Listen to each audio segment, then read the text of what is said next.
Kasalukuyang nakaunan si Olivia sa braso ng binata. Pasimpleng inaamoy ni Gab ang buhok ng dalaga. Gab? Tawag ni Olivia sa binata. Ayoko sa agreement mo. Biglang pahayag ni Olivia sa binata na kinagulat naman ni Gab. Why? Kasi ayoko. Okay na ako sa tikim lang. Mahinang sabi ni Olivia pero narinig pa rin to ng binata. Tikim lang? Hindi makapaniwalang tanong ng binata kay Olivia. Oo, tikim lang. Ayoko nang gawin natin to palagi. Baka masaktan lang ako sa huli. Matapang na pahayag ni Olivia sa binata. Nais niyang maging totoo dahil alam ni Olivia na hindi marunong magseryoso si Gab. Hindi sumagot si Gab. Bumangon to at pumasok sa banyo. Naiwan namang naguguluhan si Olivia. Hindi niya alam pero hindi niya gustong ideya na maging bed body sila. Alam niya kasing masasaktan lamang siya kapag nagkalapit sila. Alam ni Olivia na higit pa sa paghanga ang nararamdaman niya para sa binata at yon ang kinatatakot niya. Bumangon si Natalie at kagad hinanap ang mga damit niya. Nahihirapan mang maglakad, pinilit niyang makaalis sa kondo ni Gab. Sabado at wala siyang pasok sa opisina, kaya inabala ni Olivia ang kanyang sarili sa paglilinis ng kanyang apartment. Paika-ika itong maglakad. Habang nakaupo si Olivia sa kanyang kama, hindi niya mapigilan ang sariling saliwain ang nangyari sa kanila ng binata. Tumigil ka, Olivia. Kung nais mo ng payapang buhay, iwasan mo na siya. Baka nakakalimutan mo, kailangan mo pang balikan ng mommy mo. Magulo ang buhay mo. Paalala ni Olivia sa kanyang sarili. Kinuha ni Olivia ang kanyang phone. Sa di inaasahan nakita niya ang account ni Celine. Sinilip niya ang post ito.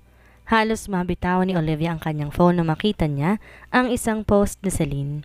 Mommy? Nanginginig ang labi na bulalas ni Olivia. Hindi niya inaasahan na nasa ospital ang kanyang mommy. Hindi na nag-isip si Olivia. Kaagad siyang pumunta sa Miranda Hospital. Samantala, pumunta naman si Gab sa kanyang pinsan sa Miranda Hospital. Naglalakad siya nang bigla na lang may bumangga sa kanya. What the hell? Hindi niya natapos ang sasabihin niya na makita niya ang mukha ni Olivia. Umiiyak to at nagmamadali. Why are you here? Nagtatakang tanong niya sa dalaga. Pupuntahan ko ang mommy ko. Umiiyak na sagot ni Olivia sa binata. Gab, papayag ako sa kasunduan mo basta tulungan mo ko. Tulungan mo ako mapuntahan ko ang mommy ko. Hindi ako po pwedeng makita ni Daddy o ni Celine. Ipapakasal niya ako sa lalaking hindi ko mahal. Umiiyak na sabi ni Olivia. Hindi naman makapaniwala si Gab sa narinig niya mula kay Olivia. Higit na hindi nito inaasahan na luluhod to sa harapan niya habang basa ng luha ang magagandang mukha nito. Kaagad niya naman tong dinaluhan at pinatayo. Hindi ito ang unang beses na may nagmakaawa sa kanya, pero ito ang unang beses na ayaw niyang may gumawa sa kanya. Okay, let us find a way na mapuntahan ng mommy mo. Huwag kang magpadalos-talos. We need to plan everything. Mahinahong sabi ni Gab sa dalaga. Sumang-ayon naman si Olivia sa naging suggestion ni Gab. Kailangan niya mag-isip na mabuti bago sumugod sa room ng mom niya. Dinala siya ni Gab sa isang silid at doon ito nakilala ang pinsan ni Gab na si Travis. Isa itong doktor at may-ari nitong ospital. Ipinasuot kay Olivia ang uniform ng nurse. Nagsuot din siya ng face mask para safe at hindi siya makilala nito. Sabay-sabay silang tatlong pumasok sa loob ng silid ng kanyang mommy. Hi, Gab! Kaagad nabati ni Celine sa binata. Ang ganda pa ng ngiti nito na makita si Gab. Alam ni Olivia, type ng pinsan niyang binata. Halata sa mga kilos ito.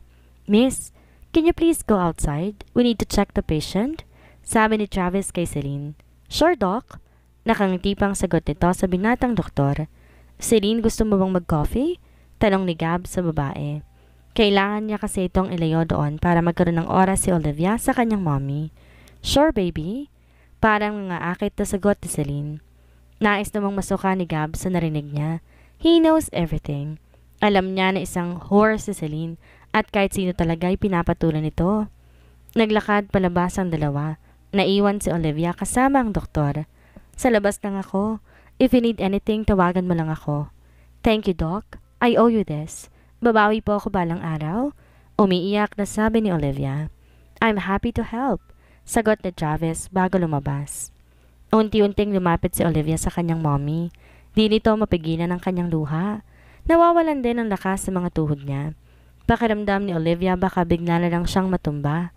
Mom, what happened to you? Sinong gumawa nito sa'yo? Nandito na po ako. Si Olivia po ito, Mom. I'm sorry. Sana hindi ako umalis. Sana hindi kita iniwan. Mom, I love you so much. Lumaban ka para sa akin. I miss you so much. Miss ko na ang mga luto mo para sa akin. Walang nagsusuklay ng buhok ko tuwing gabi.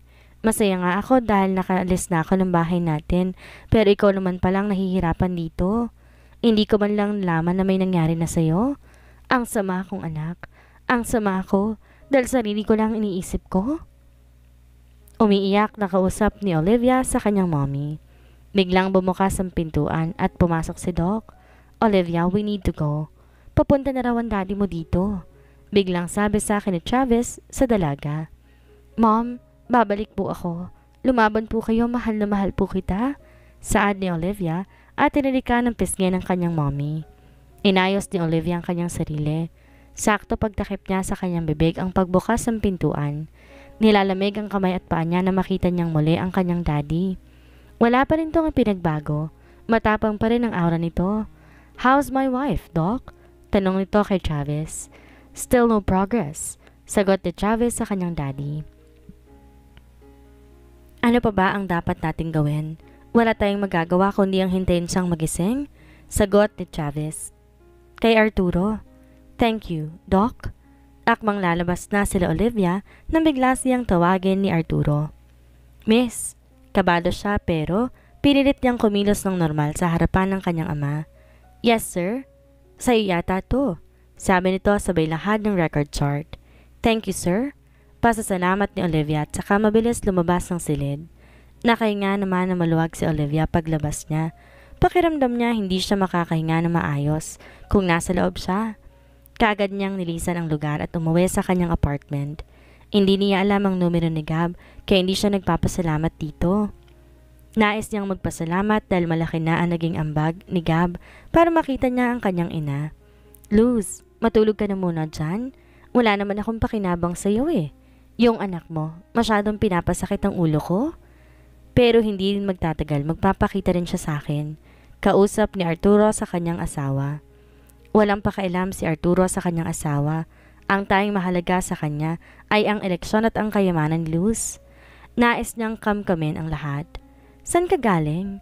Tanong ni Arturo kay Celine. Sa labas lang po, Daddy. Nakangiting sagot ni Celine at tinilika ng kanyang tito. Next time, huwag kang umalis nang hindi pa ako dumarating. At anong malalaman kung nakikipagkita ka sa isang Miranda? Galit na tanong ni Arturo sa babae. Daddy, relax. Baka nakalimutan mo, nasa Miranda Hospital pa. Pagpapakalma ni Olivia sa kanyang tiyuhin. Huwag mo nang dagdagan pa ang stress ko. Hanggang ngayon hindi ko pa rin makita si Olivia. Ang galing niyang magtago. Daddy, bakit hindi mo nilang sabihin kay Joshua na nawawala ang bride-to-be niya? Baka siya pa makahanap ng sawail mong anak? Suggestion ni Celine kay Arturo. Napaisip naman si Arturo sa sinabi ni Celine. Kung tutuusin may point ito.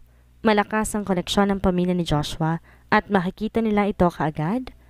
Mabilis ding tinawagan ni Arturo si Joshua. Anong nawawala? Akala ko ba okay ng lahat? Hindi pwedeng hindi mo siya mahanap. Walang kasal. Walang tulong sa eleksyon. Sigaw ni Joshua sa kabilang linya. Pinipigilan naman ni Arturo ang kanyang sariling magalit. Kailangan niyang magpakumbaba para makuha ang nais niya. Hindi ako tumigil sa paghahanap sa kanya.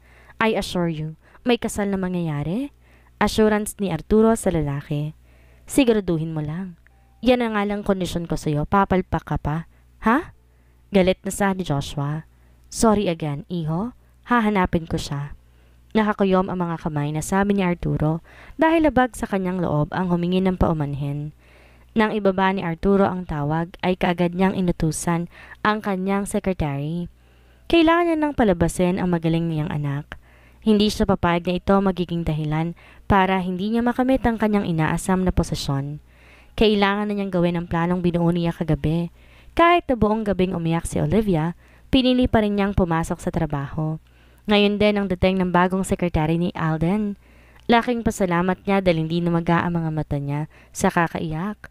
Nang makontento, si Olivia sa kanyang looks ay pinagpasyahan niya na umalis para pumasok na sa trabaho. Halos kasabay lamang ni Olivia ang bagong sekretary ni Aldrin. Sobrang ganda nito at mabait din. Di nila inakala na may anak na pala ito. Naging palagay kaagad ang loob ni Olivia kay Clarice. "Hi, Sissy," bati ni Olivia sa bago niyang kaibigan. "Hi, Sissy. Nagtitimpla lang ako ng kape ni Sir at ng pinsan niya," sagot naman ni Clarice sa kanya. "Ang gwapo ng pinsan niya, no? Alam mo ba, crush ko yon?" Pabirong sabi ni Olivia. "Oo nga, Sissy, bagay kayo. Kaya lang si Sir may pagkabugnutin talaga." "Nako, masasanay ka rin. Ganyan talaga yan si Sir. Mahilig manigaw." Natatawang sabi ni Olivia kay Clarice. "Kaya nga, sige mauna na ako sa'yo ha. Baka hinahanap na ako dun. Natatakot pa naman siya kapag nagalit." Paalam pa ni Clarice kay Olivia. Naging abala naman si Olivia sa kanyang trabaho. At hindi niya na binigyang pansin ang mga tao sa paligid. "Are you okay now?" Biglang tanong ni Gab na kinagulat ng dalaga. Halos tumanon ang puso ni Olivia at pagkabigla, "Ikaw pala, okay na ako. Thank you sa tulong mo kagabi. Ito pala ang number ko." Saad ni Olivia sa binata. Alam ni Olivia na kailangan niyang tuparin ang pinangako niya sa binata. Hindi siya po pwedeng umatras dahil malaki ang utang na loob niya rito. Handa siyang masaktan alang-alang sa kanyang ina. Nais niya itong kamustahin kahit na hindi na ito natutulog pa. "Here is my calling card. Call me if you need anything," sabi ni Gab bago to umalis. Hindi rin ito kinuha ang number na binigay ni Olivia. Sinundan na lang ng tingin ni Olivia ang binata habang pasakay ito sa elevator. Umupo siya ulit para makapagtrabaho. Kailangan niya mag-isip ng mabuti bago pumunta ulit sa kanyang mommy. Hindi kaya ni Olivia ang nakikita niya ang mommy niya na maraming nakalagay na aparatos sa katawan nito. Pinilit ni Olivia ang maging masaya sa harapan ng mga kaibigan niya. Ayaw niyang paalam sa mga ito ang pinagdadaanan niya. Sumapit na ang uwian at tumiretso na si Olivia sa kondo ni Gab. Hindi siya magaling magluto pero susubukan niya para naman makabawi man lamang siya sa binata. Nagluto ng nilagang baka si Olivia. Matyaga naghihintay sa pag-uwi ni Gab. Panay na rin ang tingin niya sa orasan. 8:00 na ng gabi pero wala pa rin ito. Lumalamig pa rin ang ulam na niluluto niya. Walang ibang choice si Olivia kundi umuwi na lamang sa apartment niya. Nais niyang tawagan ang binata pero nahihiya na siya kaya naman hiniyaan na lamang niya. Kinabukasan, habang papasok sa trabaho si Olivia ay napansin niya ang mga flyers na nakadikit sa mga pader. Nanlaki ang mata niya dahil hinahanap siya ng daddy niya at may pabuya na 100,000 piso na makapagtuturo kung nasaan siya. Nagdadalawang isip siya kung papasok pa siya o hindi pero walang nakakakilala sa kanya maliban sa HR nila at kay Sir Aldrin niya. Nakiusap siyang palitan ang kanyang pangalan. Nang nakarating na si Olivia sa Miranda Company, may biglang humina sa kanya papunta sa exit. "Inahanap ka na nila. Sigurado ka bang safe ka sa apartment mo?" Nag-aalalang tanong ni Gab sa dalaga. Hindi alam ni Gab pero sa tingin niya kailangan niyang tulungan ng dalaga. Nangihinayang pa ito dahil dito umuwi na maaga kagabi. Nagulat na lang kasi siya dahil may pagkain nakain sa mesa. At nang mabasa ni Gab ang note, napangiti siyang bigla. Kahit malamig na to, ininit pa rin ng binata at sa kanya kinain. "Sa tingin ko, safe naman ako doon," sagot ni Olivia sa binata. "Are you sure? How about the landlady? Hindi ka ba niya namukhaan noon?" Pagkasabi ni Gab, kaagad nataranta si Olivia. "Oh my gosh, need ko nang umalis doon. Hindi ito ang mukha ko nung unang punta ko doon sa apartment." Natatarantang bulalas ang dalaga. "Relax. Kunin natin ang mga gamit mo at doon ko titira sa kondo ko." "Ano? Sa kondo mo?" Pasigaw na tanong pa ni Olivia sa binata. "Pwede ba wag kang sumigaw? Baka marinig ka ng ibang tao." Saway ni Gab sa dalaga. "Sorry, nagulat lang talaga ako. Uuwi muna pala ako sa apartment. Kukunin ko lang ang mga gamit ko. Di na muna ako papasok dahil maghahanap pa ako ng panibagong apartment." Saad ni Olivia. Akmang aalis siya nang bigla siyang hawakan ni Gab sa pulsuhan. "Sasamahan na kita at sa kondo ka na tumira. Huwag ka mag-alala, wala naman akong gagawin sa'yo." "Okay, sige. Thank you." Pagsuko ni Olivia. Sinamahan ni Gab ang dalaga sa pagkuha ng mga gamit nito. Kaagad nilang nilipat sa kondo niya ang mga gamit nito. "Here is your room and feel at home. Lahat po pwede mong galawin dito sa bahay. No need to ask for permission." Pahayag ni Gab kay Olivia. Gab? Tawag ni Olivia sa binata. Thank you. Ang dami ko ng utang loob sa'yo at di ko na alam kung paano kita mababayaran. Umiiyak na bulalas ni Olivia habang nakayakap kay Gab. Di na mapigilan ni Olivia ang kanyang sariling yakapin ng lalaki. You're welcome. I need to go now. Marami pa akong trabaho. Paalam ni Gab sa dalaga. Pinipigilan kasi nito ang sarili dahil meron nagre-react sa pagitan ng kanyang mga hita. Walang balak si Gab na galawin ang dalaga. Ayaw niyang isipin ni Olivia na yun lang ang habol niya sa dalaga kaya na ito tinutulungan. Sige, ingat ka. Gab, may gusto ka bang ipaluto mamaya? Hindi ako magaling pero susubukan ko. Kahit yun lang sana hayaan mo akong bumawi sa'yo. Kaldereta. Mabilis sa sagot ni Gab at lumabas na sa kanyang kondo.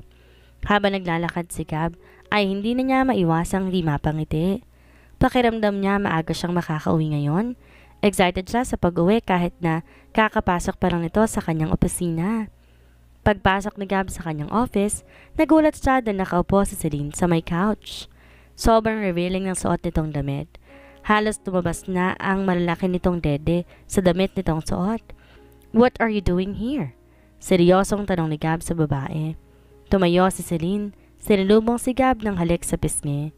Naramdaman din ni Gab na kiniskis ni Celine ang dibdib nito sa kanyang dibdib. Ngunit, wala itong naging epekto sa katawan ni Gab. Namiss lang kita. Napadaan lang ako dito. Tumutulong kasi ako sa paghahanap sa pinsan kong nawawala. Sagot ni Celine sa binata. If you don't mind, bakit siya naglayas? Kunwaring tanong ni Gab. Ayaw kasi niyang magpakasal kay Joshua. Maarte siya. Gwapo at yummy naman si Joshua pero ayaw niya. Bakit di na lang ikaw ang nagpakasal? Biglang tanong ni Gab kay Celine. I am not yet ready. Pero kung ikaw mag-ayaya sa akin, papayag ka agad ako. Nakangiti pang sabi ni Celine. Samantala, pumunta si Olivia sa may supermarket para mamili ng mga rekado para sa kanyang lulutuin na ulam. Excited ang dalaga habang namimili pero biglang nasira ang mood niya dahil, Ikaw? Panabay na bulalas ni Olivia at Celine. Kahit kailan, tanga ka talaga. You're so stupid. Galit na sambit ni Celine. Stupid ka rin, malandi. Sa sobrang inis ni Olivia, pinatulan niya na si Celine. Bakit hindi mo kilala ang sinasabihan mo niyan? Kahit sino ka pa, wala akong pakialam. At pwede ba, ikaw lang naman ang palaging bumabangga sa akin, so it means ikaw ang tanga. How could you? Tigilan mo na nga ako sa pa-English mo. Alam ko namang bobo ka at lahat ng grades mo noon nilandi mo ng mga prof mo. Anong sabi mo? Walang hiya ka? Kapal na mukha mo. Galit na sigaw ni Celine sa babaeng kaharap niya. Sa sobrang inis ni Celine, sinabunutan niya si Olivia. Hindi naman nagbatalo si Olivia sa babaeng kaharap niya dahil sinuntok niya sa mukha si Celine. Ouch! Anong ginawa mo? Oh my God! My nose! Kapapaayos ko lang nito eh. Irereklamo kita. Makikita mo, isusumbong kita sa tita ko. Galit na galit si Celine habang hawak ang ilong niya. Di naman pansinin ni Olivia ang mga sinasabi ni Celine. Nagpatuloy to sa pamimili kahit na galit na si Celine. Na makapagbayad ay kaagad na naglakad si Olivia papunta sa parking lot. Pinagamit ni Gab ang isa niyang kotse kaya hindi na kailangan pa ni Olivia mag-commute, papasok at pauwi sa trabaho. Pero habang naglalakad si Olivia papalapit sa kotse, nagulat pa siya dahil may biglang humila sa kanya at tinakpan ang bibig niya. Do not make any noise. Bulong ni Gab sa tenga ni Olivia. Nang malaman ni Olivia na si Gab ang humila sa kanya, nanatili itong tahimik. Tinapik niya ang kamay ng binata dahil hindi na siya makahinga pa. Kagad namang tinanggal ni Gab ang kanyang kamay sa bibig ni Olivia. Bakit ka nandito? Pabulong na tanong ni Olivia sa binata. Celine called me. What have you done? Pabulong pang tanong ni Gab sa dalaga. Binangga niya ako, tapos hinla niyang buhok ko. Sa sobrang inis ko, sinuntok kong mukha niya. Naiinis na kwento nito sa binata. Lihim namang napangiti si Gab sa kanyang narinig. Ang buong akala niya mahinin lang si Olivia, pero may taglay din pala tong tapang. Hindi rin inaasahan ni Gab na marunong pala itong maruntok. Sige na, puntahan mo na siya. Utos ni Olivia sa binata.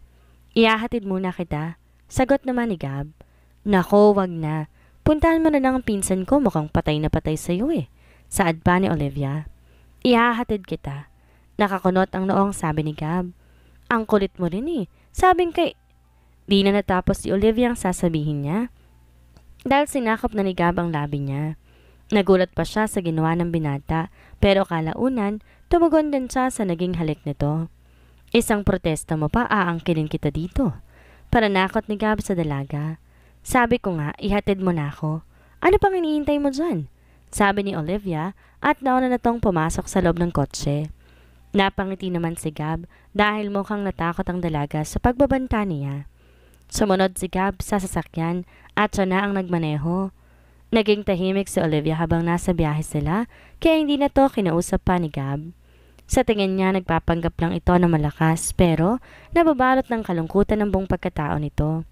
Kaya naisip ni Gab na kailangan niya tong alagaan. Siguro makikita niya rin dito ang dati niyang nobya. Kagad din niyang iwinakse sa isipan dahil masakit pa rin tuwing naalala niya ito. Salamat sa paghatid. Ihintayin kita mamaya. Nakangiting sabi ni Olivia kay Gab. Uuwi rin ako kaagad. Sagot nito bago to umalis. Sige, mag-iingat ka. Nagmaneho na pabalik sa grocery ang binata. Pagkarating ni Gab sa grocery, kagad siyang niyakap na Celine habang umiiyak ito. Thank you for coming. Umiiyak na sabi ni Celine habang nakayakap kay Gab. What happened? Nasaan ang gumawa nito sa'yo? Sunod-sunod na tanong ni Gab kay Celine kahit na alam na niya ang nangyari. Naalala mo yung girl sa mall? Siya pa rin ngayon. Ipapakulong ko siya. Gab, help me find her. Umiiyak pang sabi nito. Bakit hindi mo ni-report kaagad kanina? Hindi ko na nagawa. Masakit na yung nose ko eh. At wala man lang may tumulong sa akin. Where's your bodyguard?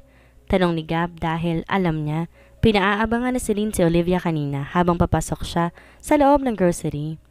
Pinauwi ko siya kanina dahil may kailangan siyang gawin. Pagsisinungaling na Celine. Okay, ihahatid na muna kita sa ospital? Sabi ni Gab sa babae. No, I mean, sa kondo ko na lang? Doon mo na lang ako ihatid, okay? Bale walang sagot ni Gab. Thank you, Gab. You are my savior. Ngiti lang sinagot ni Gab sa babae. Pagkaalis ni Gab, kaagad namang pumasok si Olivia sa loob ng building. Pumasok siya sa loob ng elevator pero may biglang pumigil sa pinto. Nakaramdam ng pangamba si Olivia dahil kasabay niya si Joshua. Sumiksik si Olivia sa pinakasuksok ng elevator para hindi siya mapansin ni Joshua. Any update? Tanong ni Joshua sa secretary nito. Wala pa rin po. Hindi pa rin nila nakikita si Olivia. Masyado na akong naiinip. Ang bagal talaga na matanda na yon. Call him. At sabihin mo may natitira pa lang siyang 1 linggo. He needs to be his daughter to me. Huwag niyang hintayin ako pang maghanap sa anak niya. Kalmadong utos si Joshua sa kanyang secretary. Okay, sir. Sagot naman ito kay Joshua. Walang pakialam si Joshua kung marinig man siya ng kasabay nila sa elevator. Lahat kaya niyang patahimikin kung gugustuhin niya, kahit pang matandang Arturo na kaya niya ring alisin sa buhay niya. Isa lang ang nais ni Joshua at yon ay si Olivia. Matagal na siyang baliw sa dalaga. Labis siya nasaktan dahil binastad siya nito. Binastad siya ng isang nerd. Pagbukas ng elevator, kaagad na lumabas si Olivia. Natatakot siya sa mga narinig niya mula kay Joshua. Mukhang gustong-gusto siya nito. Naisip niya na baka galit to dahil binasad niya to noon. Hindi alam ni Olivia kung paano siya nakarating sa kondo ni Gab. May pangamba man, pinilit niyang magluto para sa pagdating ni Gab, may pagkain sila. Hindi mapigilan ni Olivia ang kanyang sarili dahil pagkapasok pa lang ni Gab, kagad na niya tong niyakap. Humikbi ito sa dibdib ng binata. Pakiramdam ni Olivia, ligtas siya kapag si Gab ang kasama niya. What happened? Why are you crying? May nanakit ba sa'yo? Sunod-sunod pang tanong ni Gab sa dalaga. I'm scared. Paano kung matagpuan nila ako? Nakasabay ko si Joshua kanina and he is so desperate. Gustong-gusto niya akong pakasalan? Ayoko. Hindi ko na siya mahal. Hindi ko kaya magpakasal sa lalaking yun. Umiiyak pang sabi ni Olivia. Stop crying. Hindi ka nila mahahanap. I am here to help you, to protect you. Pagpapatahan ng binata kay Olivia. Are you done cooking? Mukhang masarap ang dinner natin. Amoy palang masarap na. Nakangiting tanong ni Gab. Nais niyang ilihis ang usapan nila para hindi na malungkot pa ang dalaga. Hindi ko alam kung masarap pa ang luto ko, pero alam kong masarap ako. Pabirong sabi ni Olivia. Napangiti naman si Gab nang marinig niya buhat sa dalaga. Malalaman natin mamaya kung alin ang mas masarap. Sabi ni Gab sabay buhat kay Olivia papunta sa kusina. Ang gwapo mo. Wala sa sariling sabi ni Olivia. Alam ko. Natatawang sabi naman ni Gab. Ang yabang mo. Mas gwapo pa sa yung crush ko. Pabirong sabi naman ni Olivia. May crush ka? Sino? Tanong ni Gab pero sa loob niya, naiinis siya na marinig niya na may ibang crush ang dalaga. Secret! Mabilis na sagot nito sa kanya. I am sure. Pangit ang crush mo. Naiinis pang sabi ni Gab. Di kaya. Sobrang gwapo niya. Shut up. Kumain na lamang tayo. Kung ayaw mo, ikaw na una kong kakainin. Pagbabanta ni Gab sa dalaga. Ito na nga, kakain na nga po. Pagkatapos ay umupo na sila at nagsimula ng kumain. Walang may nais magsalita sa kanila. Pagkatapos kumain, naguhugas si Olivia ng mga hugasin. Si Gab naman, pumasok sa kanyang silid at nag-shower. Paglabas niya, nakita niya na hindi pa tapos ang dalaga sa paghuhugas. Lumapit siya sa dalaga, niyakap niya ito. May kailangan ka ba? Tanong ni Olivia sa binata. Hindi niya kasi inaasahan na iyakapin siya ng binata. Wala naman, gusto lang kitang yakapin. Pabalong na sagot ni Gab. Ganun ba? Malapit na ako matapos. Mag-movie marathon kaya tayo. Biglang sabi ni Olivia sa binata. Sige, iset up ko lang sa labas. Saad naman ni Gab, tsaka lumabas sa kusina. Tinapos ni Olivia ang paghuhugas ng mga plato. Pagkatapos niya ay kagad siyang pumasok sa loob ng kanyang silid. Naghilamos at nag-toothbrush pagkatapos lumabas na siya. Umupo si Olivia sa tabi ni Gab. Anong gusto mong panoorin?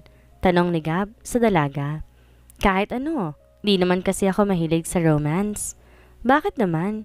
Akala ko kapag babae, mahilig sa mga movies. Nagtatakang tanong ni Gab sa dalaga.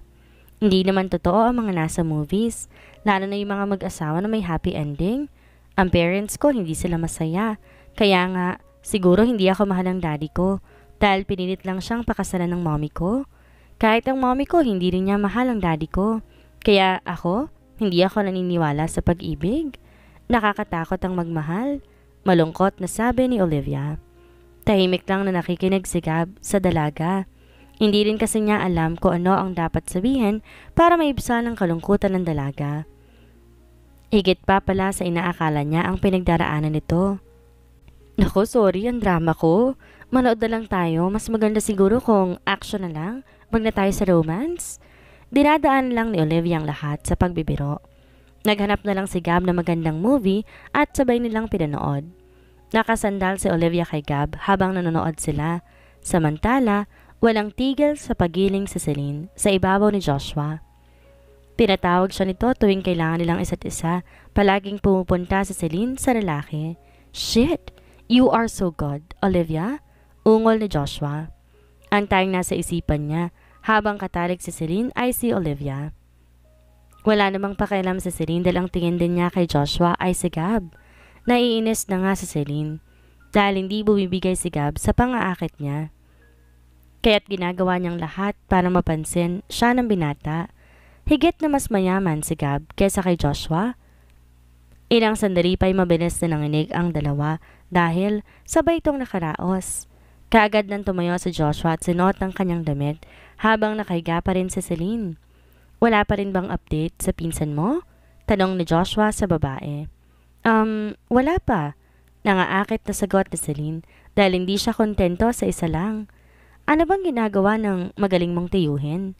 At hanggang ngayon hindi pa rin niya nahahanap ang magaling niyang anak. Nag-aalaga ng asawa niya. Nakakoma. Aalis ka na ba? Hindi mo lang ba tayo mag-round 2? Next time, kapag nahanap niyo na si Olivia? Sabi ni Joshua bago lumabas sa silid na inuoko pa nila. Naiwan namang nagagalit si Celine.